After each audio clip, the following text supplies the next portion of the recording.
How do I deal with a problem that came knocking at my doors? How must I deal with a problem that I did not anticipate? How must I deal with a problem that I did not cause? Life sometimes is invaded by intense feelings of sorrow and sadness. In fact, many of us today may be going through the toughest times of our lives. And of course, life is not always joyful and full of happiness. Sometimes we go through extremely dark moments of our life that bring us to our knees and we suffer. How can I handle this pain? I am tired. I feel fatigued. I am afraid. I am fearful. I am depressed.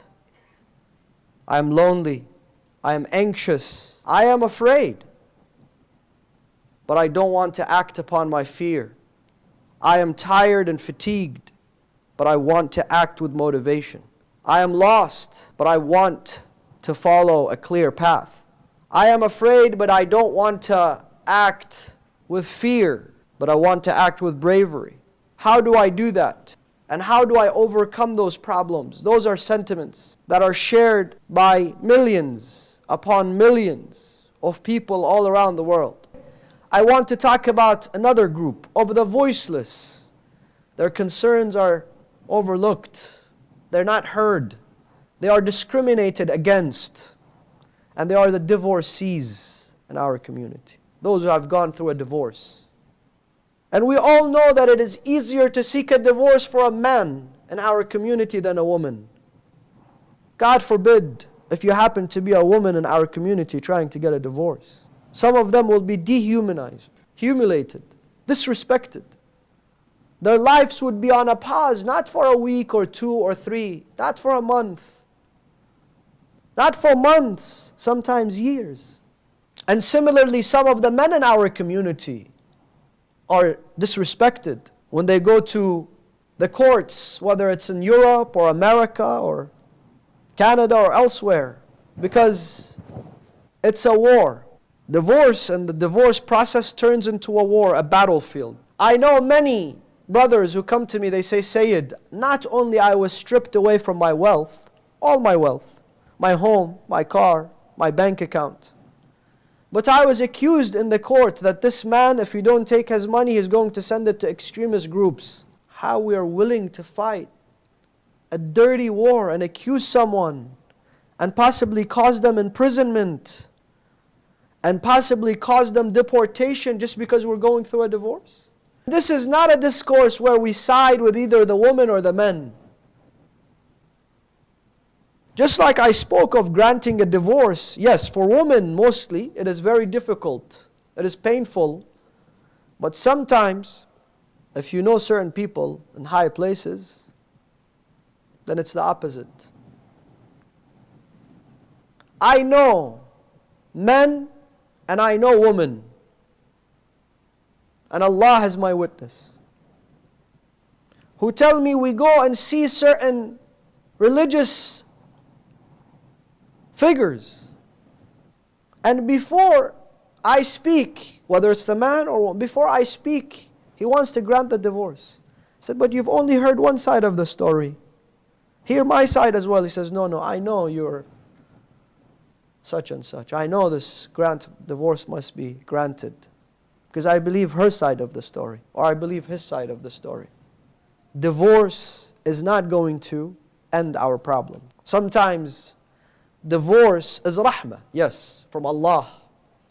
When you are stuck in a marriage that is abusive, when you are going through pain and agony every single day. However, sometimes divorce is certainly a mistake. And we live in a country, whether it's America or Canada, where family values are not a priority. And that is the truth.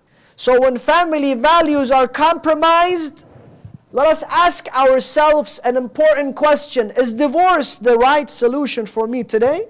If the answer is yes, after you contemplate it, then move on. But if it's not, do not do this. For your own future, and Allah subhanahu wa ta'ala has permitted divorce. There have been many instances where today you find many of the sisters within our community have taken off their hijab, have run away from the community, have run away from their families. What is the reason? The reason is because a man can divorce his wife with one sentence. One sentence. But a woman takes years. Takes years of agony and pain. And having to explain her story to 1,000 people. Maybe one of them will have mercy onto her. This unfair treatment has caused many people to deviate from the religion of Islam, to leave the religion of Islam, to be disheartened by our faith, by our beautiful religion. Before you enter into a marriage, make sure you have an understanding on the contract of this marriage. Make sure divorce, God forbid, is part of this contract that you're about to accept, that your life is going to be governed by. If you have conditions, mention them in that contract prior to the marriage. Discuss them prior to that contract. Because aqd is a contract.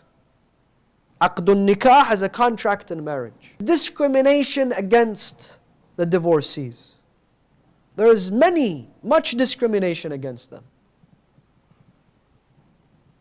In a sense that, why were they divorced?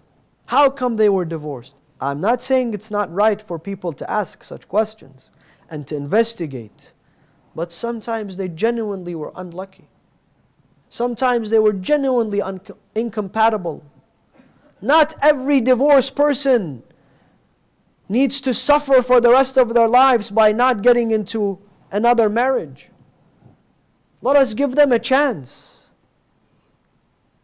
Let us give them the common courtesy.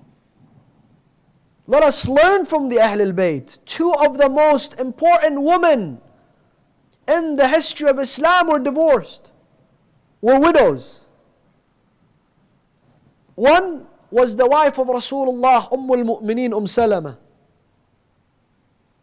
Salama, many of the wives, most of the wives of Rasulullah had previously either been married, were divorced, or they were widows. But one of the greatest of them, after Khadija, the greatest wife of Rasulullah, was Salama. And her husband, Abu Salama, died in Uhud in the year 3rd after the Hijrah, and Rasulullah married her in the 4th after the Hijrah. And many of the hadiths, including the hadith of Ashura, including the secret about the murder of Imam al-Hussein and the details of Imam al-Hussein and the soil from Karbala, was given to whom? Salama. We hear of Salama. But Salama, Rasulullah married her and he honored her. And she was the living and acting grandmother to Imam al-Hussein. When he went to say goodbyes to her in Medina, he would call her Ya Ummah. Fatimah al-Zahra, salawatullahi alayha, when she has her last conversation with Amir al-Mu'mineen, she says, Ya Amir al-Mu'mineen, Yabna al-Am, after me, I want you to marry Asma. She had gone through 2 marriages prior to Amir al-Mu'mineen. Fatimah al-Zahra, who would she choose for Amir al-Mu'mineen? The best woman. Sometimes the best of women happen to be divorced. Treasures within our community. So if you're a mother looking for a wife for your son, don't say just because she's divorced, she's no good. Maybe she is the best option, but you're overlooking it. Criticizing, spying, and praying into the lives of the divorcees. Every time they travel, why did they travel?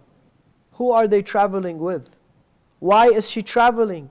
Shouldn't she be going back to her father's home and staying there? Well, maybe now she's 30 years old. She's 35 years old. She's 40 years old. Why are you praying into her life? Is she not supposed to travel? Is she not supposed to leave her home? Is she not supposed to live her life just because she's divorced? Who said now? Next year, 2 years, 3 years from now, she will be married. So she puts all her life on a pause to please you because you are praying into her life? And many people will go after individuals who they had a conflict with. So if my friend divorced this woman, I automatically feel obligated to, na'udhu billah, sometimes make up stories to make my friend or my cousin or my sister or my brother look good by creating fictitious stories about this young woman or this young man. To destroy their reputation, to go after their honor. Do we not know that namima is indeed, and buhtan is indeed, the greatest sin within the religion of Islam? There are sins Allah forgives, and there are sins Allah will not forgive until that person in the Day of Judgment, you have to face them. You accused this person. You made up fictitious tales and stories and lies about this person. Go and seek their forgiveness. Do I want to put myself in that position? And not only the one who states those stories, but the one who listens also shares. Just like if you hear the Quran, you share the thawab. You hear the majlis, you share the thawab. You hear the ahadith, you share the thawab. Just like you hear the ghiba, you share the iqab. Just like you hear the buhtan and the namima and the accusation and the lies, you share the punishment and the sin.